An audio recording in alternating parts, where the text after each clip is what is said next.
ota-onasi bilan gaplashishdan ko'ra jim yurishni afzal ko'radi bir xil bolalar. E'tibor berganmisiz?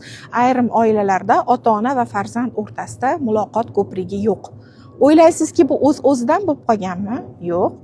Bolajon kichkinaligidan, bolaligidan ota-onaga ko'p murojaat qilgan, ammo har gal javobsiz yoki e'tiborsiz qolgan uning murojaati. Ayniqsa biz ayollar uy ishlariga vaqtimizni qizg'anamiz va borib tur, keyinroq degan jumlalarni ko'p ishlatamiz. Vaholanki, bu yumushlar hech qachon tugamaydi. Farzandlaringiz sizdan kelib nimanidir so'rayaptimi yoki muloqot bog'lash uchun haligi asabimga tegma degan jarayonlar bo'layaptimi? Bunga biroz sabrli bo'ling va go'zal javob bering, tushuntirishlar bering. Chunki bolajonlarimiz abadiy bola bo'lib qolishmaydi. Ular ulg'ayishadi va ne afsuski, mana shunday itarishlar keyin butkul muloqot zanjirini uzadi va bolalarimiz biz bilan gaplashmay qo'yadi, o'z qobig'iga o'ralib qoladi va bu og'riqliroq.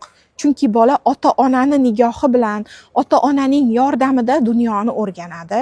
Muloqot esa juda muhim hisoblanadi. Shuning uchun e'tiborliroq bo'lasiz degan umiddaman va sizda qanday bu jarayon? Albatta izohlarda yozib qoldiring. Fikr alishamiz. Keyingi rilslar uchun mavzular bo'ladi.